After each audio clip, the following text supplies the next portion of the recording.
Hello students, इस video में मैं आपको एसिड्स के कुछ रिमेनिंग पॉइंट्स बताने जा रहा हूँ। इसके पहले मैंने आपको बताया था कि एसिड्स में जो है वो हाइड्रोजन कॉमन होता है।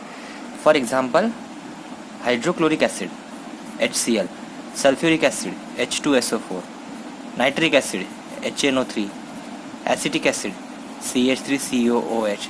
इन सभी में आपको क्या दिखेगा? हाइड्रोजन कॉमन दिखेगा।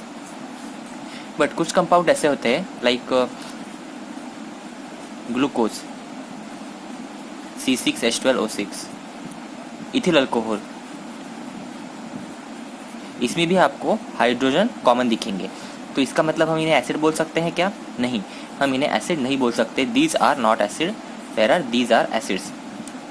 तो इससे हम कंक्लूड कर सकते हैं कि all the compound which contain hydrogen are not acid. सभी के सभी कंपाउंड जिनमें हाइड्रोजन प्रेजेंट रहता है वो एसिड्स नहीं होते। तो इसके पीछे का रीज़न क्या है? और ये एक्सप्लेन करने के लिए आपके सिलेबस में एक एक्सपेरिमेंट दिया गया है जो मैं अभी आपको यहाँ पे बताने जा रहा हूँ। इस एक्सपेरिमेंट में हमें क्या करना है? अलग अलग सॉल्यूशंस यूज़ करने हैं। HCl का सॉल्यूशन, H2SO4 का सॉल्यूशन, ग्लूकोज और अल्कोहल, ये सभी सॉल्यूशंस हम यहाँ पे यूज़ करेंगे।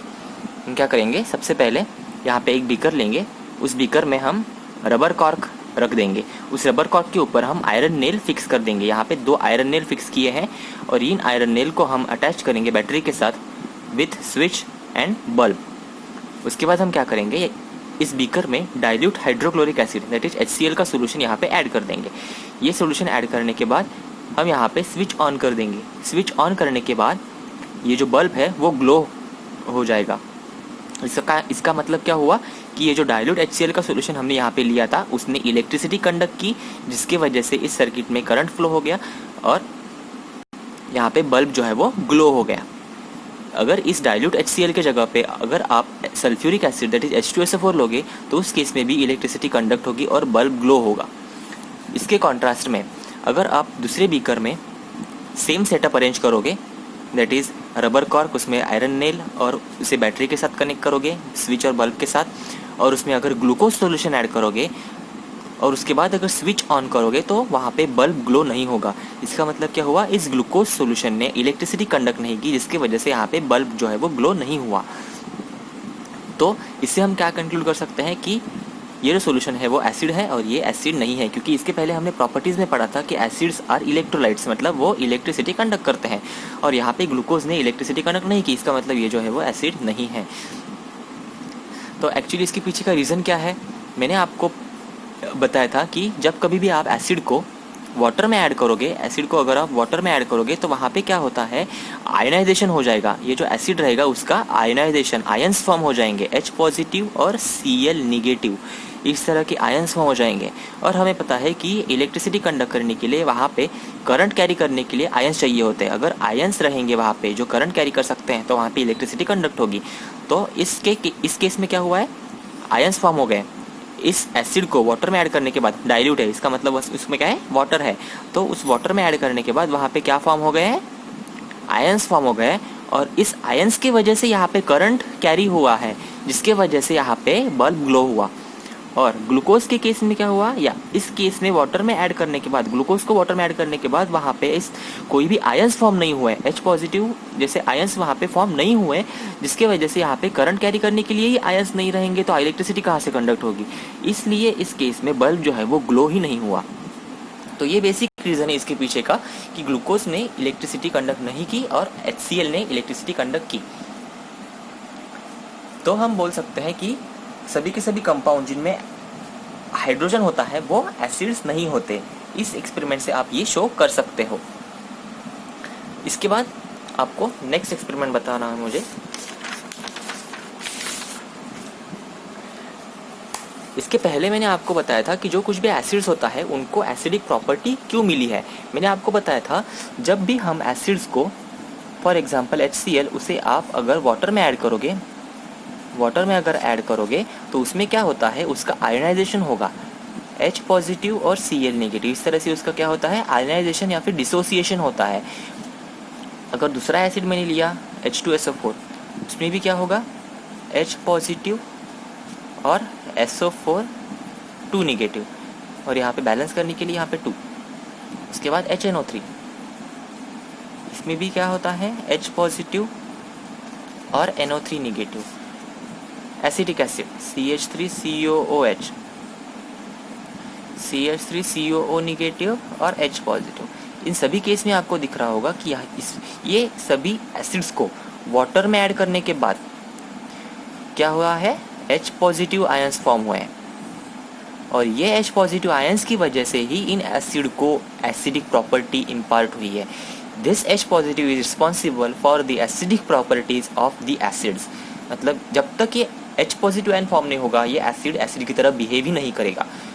और मैंने पिछले वीडियो में भी इस बात पे स्ट्रेस दिया था कि ये एसिड को वाटर में ऐड करने के बाद ही H पॉजिटिव आयन फॉर्म होता है, पहले नहीं।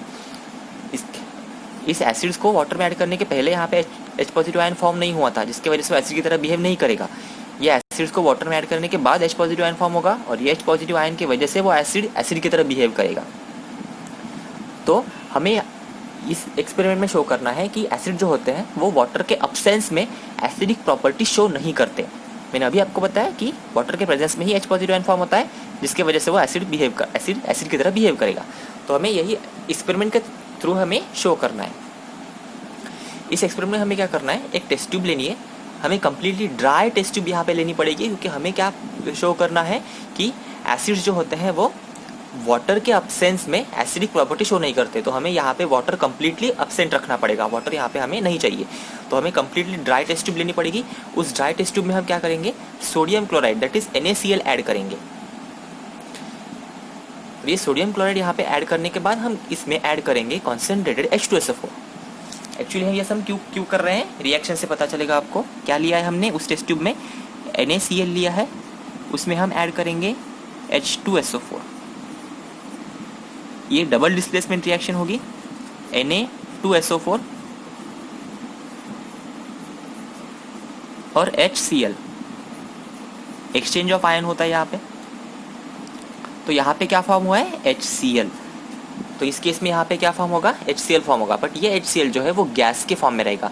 हमें यहाँ पे HCl यूज़ करना था, बट हमें शो करना है कि वाटर के अब्सेंस में एसिड की तरह बिहेव नहीं करता। तो हम यहाँ पे हाइड्रोक्लोरिक एसिड, जो हम यूजुअली लैब में यूज़ करते हैं, हाइड्रोक्लोरिक एसिड जो कि वाटर में प्रिपेयर किया जाता है, वो हम यहाँ पे यूज़ नहीं कर सकते, क्योंकि हमें कम्प्लीटली ड्राई एसिड चाहिए था। इसलिए ड्राई एसिड प्रोड्यूस करने के लिए हम ये रिएक्शन यहाँ पे कैरी आउट कर रहे हैं, क्योंकि इस रिएक्शन में क्या हो रहा है, ड्राई HCl गैस यहाँ पे फॉर्म हो रही है। ये ड्राई HCl गैस अभी हम टेस्ट करेंगे। यहाँ पे क्या हुआ है, यहाँ पे सोडियम क्लोराइड में कॉन्सेंट्रेटेड H2SO4 ऐड करने के बाद ड्राई HCl गैस यहाँ से रिलीज होगी।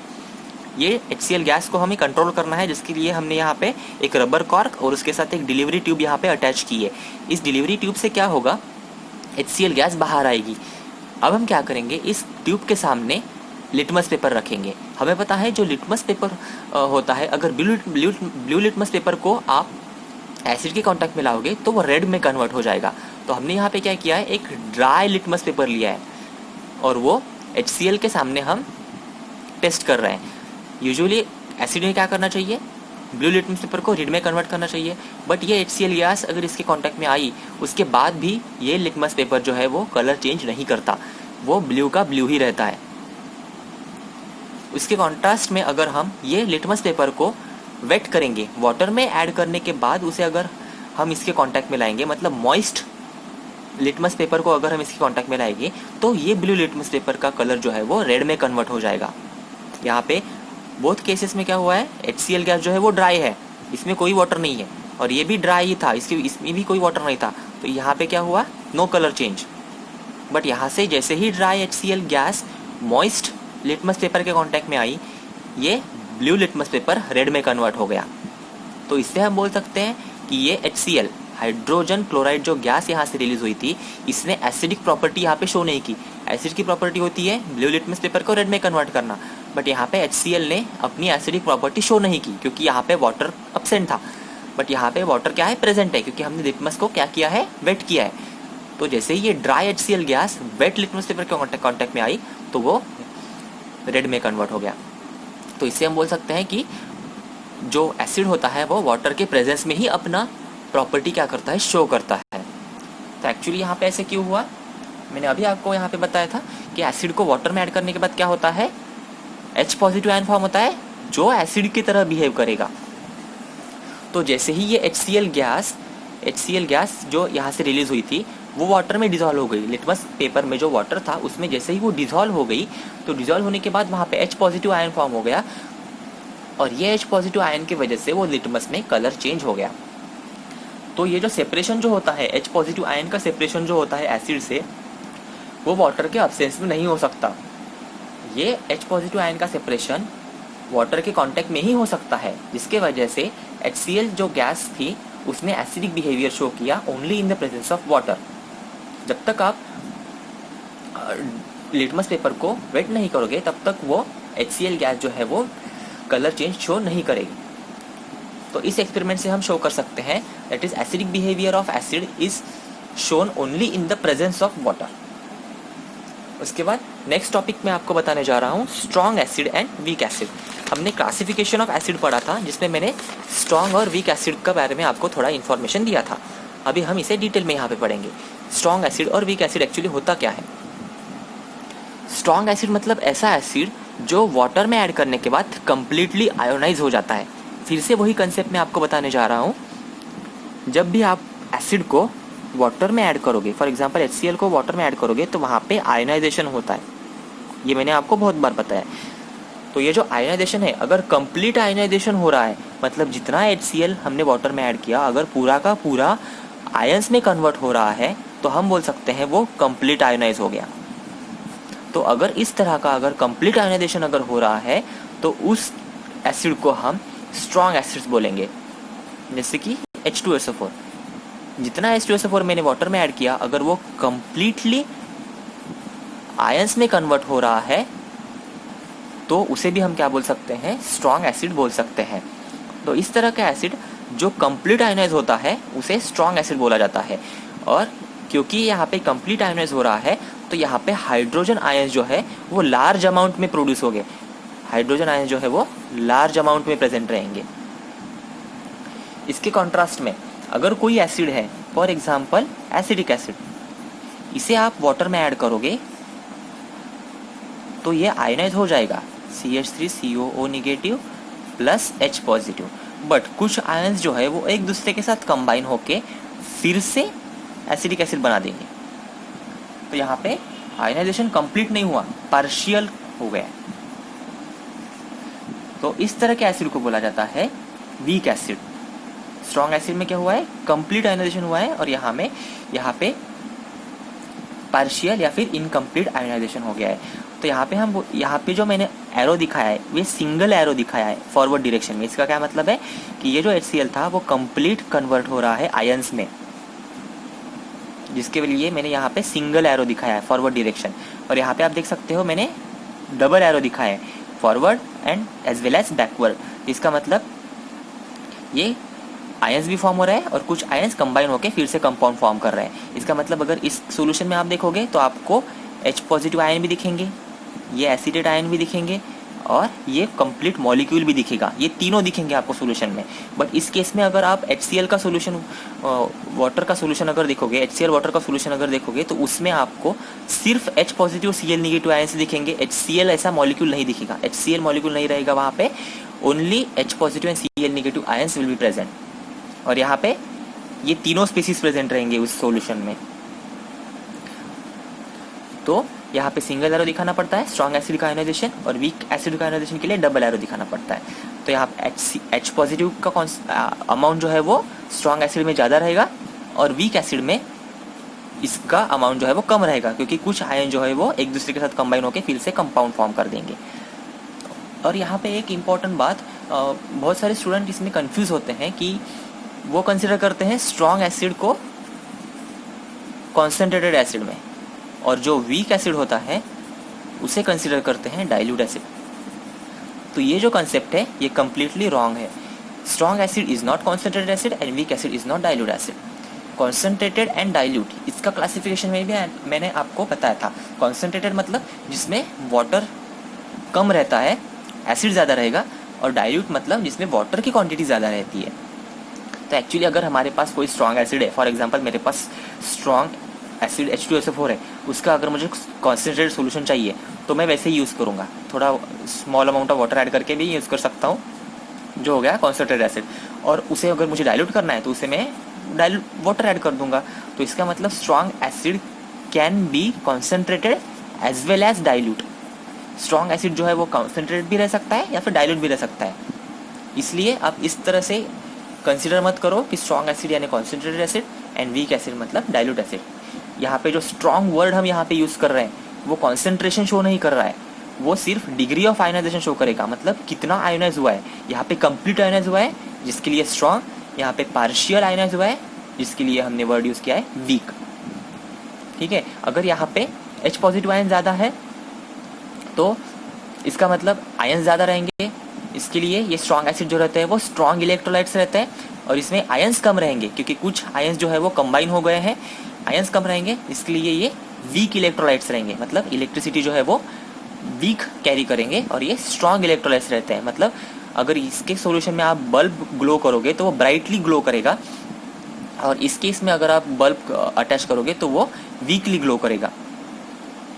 उसके बाद यहाँ पे H पॉजिटिव आयन ज़्यादा है, स्ट्रॉन्ग एसिड के केस में H पॉजिटिव आयन ज़्यादा है, तो ये जो एसिड्स होते हैं स्ट्रॉन्ग एसिड्स वो रैपिडली रिएक्ट करेंगे सब्सटेंस के साथ। मैंने आपको बताया था एसिड के जो क्वालिटीज़ जो है, एसिड की जो प्रॉपर्टीज़ है वो उसे मिली है because of the H positive ions, और अगर H पॉजिटिव आयन ज़्यादा है तो वो स्ट्रांगली रिएक्ट करेंगे। और वीक एसिड्स के कंडीशन में क्या होता है, उसमें H पॉजिटिव आयंस क्या है, कम है, जिसकी वजह से ये जो एसिड्स है वो स्लोली रिएक्ट करेंगे दूसरे सब्सटेंस के साथ। और ये सभी रिएक्शन जो है एसिड्स की रिएक्शन हमने इसके पहले वाली वीडियो में स्टडी की है। तो ये हो गया strong acids and weak acids का क्लासिफिकेशन।